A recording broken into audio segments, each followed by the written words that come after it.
Gente, bullying é hostilidade, é violência, aquilo que é francamente agressivo sobre o jeito, a forma ou a crença de alguma pessoa, a crença de todos nós. A gente foi buscar no dicionário um jeito de traduzir por meio das palavras um comportamento que se repete nas escolas e não é uma característica normal do relacionamento entre as pessoas. Bullying não é brincadeira. A discussão em torno do assunto volta a mobilizar os educadores, os pesquisadores e a comunidade, porque na escola o bullying continua a se espalhar. A responsabilidade das escolas contra o bullying é tema que abre um encontro de educadores da rede pública e também da rede privada, que começa daqui a pouquinho em Guarulhos. Em 2015, a TV Brasil acompanhou o resultado de um estudo feito pela USP sobre o perfil dos alunos que sofrem e praticam bullying. 100 mil adolescentes brasileiros em diversas capitais de escolas rurais e urbanas foram ouvidos nesta pesquisa. E o resultado foi estarrecedor. A aparência, etnia, religião e orientação sexual eram os principais alvos de perseguição violenta por parte de colegas. Em uma escola da zona sul da capital, a voz contra esse crime veio de educadores, que trouxeram para dentro da sala de aula uma discussão permanente do assunto. A gente entra com uma aula específica, uma orientação educacional que acontece toda semana, com aulas de 50 minutos, onde o professor vai discutir sobre o tema bullying, né? E cyberbullying também. A gente entende os dois temas, são temas complementares e o professor vai discutir então esses dois temas nessa aula. Outro dado da pesquisa mostra que o bullying foi praticado por quase 21% dos alunos entrevistados. Mais da metade não soube especificar por que agiu assim. A vítima, na maioria, é estudante do sexo masculino e 1/3 tem pais com baixa escolaridade. A escola não pode ser omissa nunca a uma situação que está se configurando como bullying. Inclusive casos quando não acontecem na escola, né, pelo WhatsApp, ou são casos online que aconteceu numa festa, a escola tenta se posicionar, chamando os alunos para conversar, reforçando os princípios, né, de respeito, de generosidade, de solidariedade, e chamando os pais imediatamente, né? Os pais precisam ser envolvidos nessa situação. Porque são os pais que vão reforçar também junto com seus filhos o que eles acreditam ser uma atitude correta, né, em relação ao outro. Bullying é preconceito, uma maldade contra colegas que encontra nos meios digitais uma maneira daninha de se espalhar. Merece o repúdio quando praticado e a vigilância atenta da sociedade. Conscientização, trazer discussão, mostrar, pô, isso aqui não é legal. Olha só, gente, não é bacana, então vamos conversar a respeito. Educação vem de casa, né? Então acho que uma boa orientação dos pais, complementando com a educação dentro da escola, eu acho que é um caminho, seria um caminho viável, possível. Tá aí, gente, refletir sobre esse assunto que traz tanto sofrimento para as crianças, para os adolescentes, para as famílias que são vítimas do bullying é fundamental. Por isso, hoje aqui no nosso estúdio, eu tenho o prazer de receber a advogada Ana Paula Siqueira. Ela é mestre em Direito pela PUC, membro da Comissão de Direito Digital e Compliance da OAB de São Paulo e também faz parte do Núcleo de Crimes contra a Inocência da OAB. Ana, super obrigada por ter aceitado o nosso convite para falar sobre um assunto tão importante, né? Eu que agradeço. Sempre é bom a gente ter espaço para poder falar sobre educação digital, né? Mas sem juridiquês. O que você vai falar hoje na abertura desse evento? Você é uma das primeiras a falar nesse evento que começa daqui a pouquinho, às 14h, não é isso? Exatamente. Então, nós vamos conversar hoje, a gente vai ter oportunidade de falar com esses educadores sobre a responsabilidade civil e criminal do professor, do diretor, do coordenador, do orientador, quando não é feita a implementação do programa de combate ao bullying, que é uma previsão legal, né?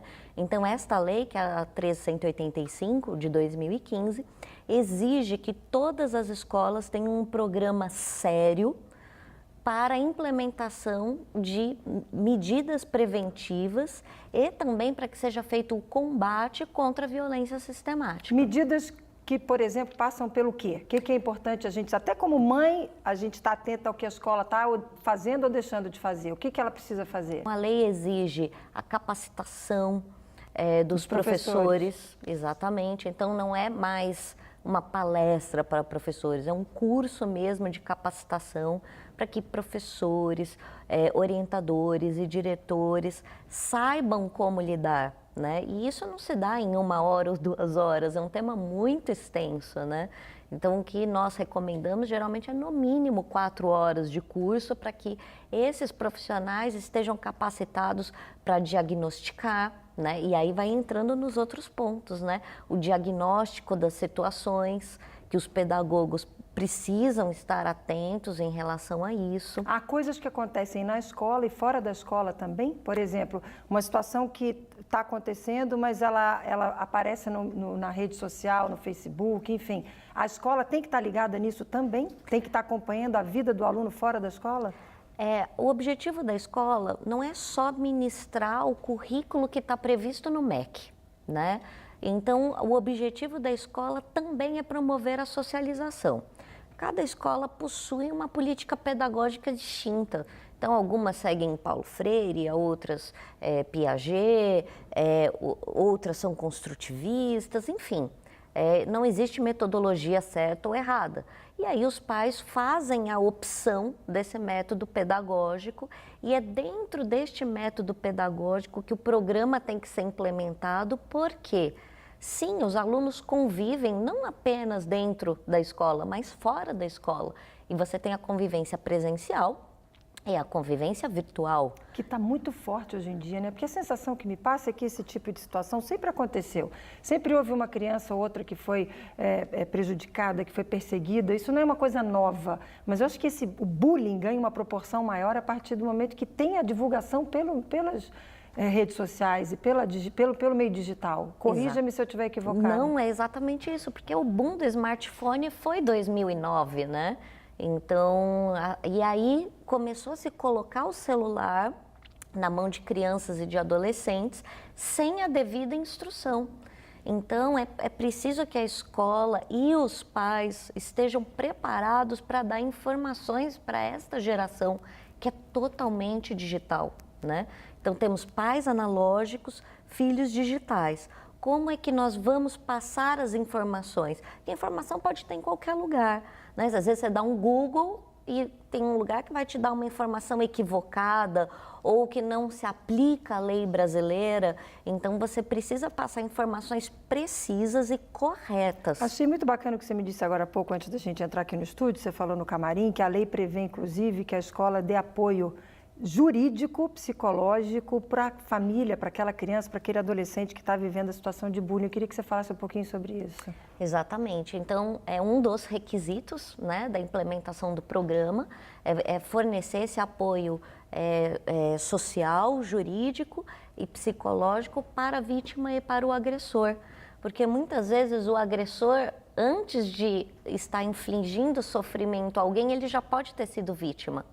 Então, é preciso buscar a origem também. O agressor, ele precisa de ajuda, principalmente, né, se ele é criança ou adolescente que está nesse processo de formação. É importante que ele receba todo o suporte, que não se pode demonizar também o agressor. Precisa também se verificar a origem. O ambiente, o que ele está vivendo. E o que ele está vivendo. Para a gente fechar rapidinho, o que seria um sintoma para pai e mãe ficarem atentos? É sempre importante estar vistoriando celular, e-mail, instalar programas parentais de controle parental, a desmotivação para ir na aula. Hoje nós vemos que tem casos de vítima de bullying que estão fazendo o cutting, né, que é a automutilação.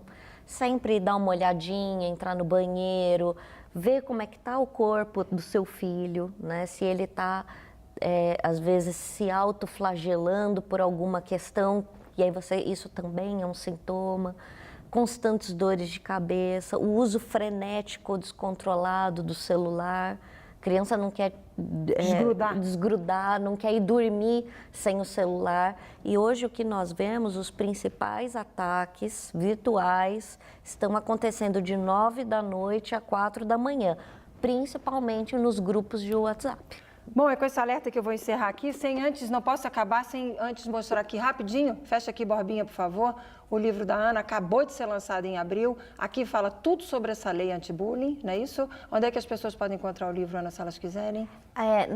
No site da editora Alex, Saraiva, Cultura, Companhia dos Livros e, obviamente, tentamos escrever sem juridiquês para que as pessoas possam entender e se atualizar, saber quais são as suas obrigações e os seus direitos Até também. porque é crime, né? Exatamente. Obrigada pela participação, boa tarde, até uma próxima oportunidade. Bom encontro para você daqui a pouquinho. Muitíssimo obrigada.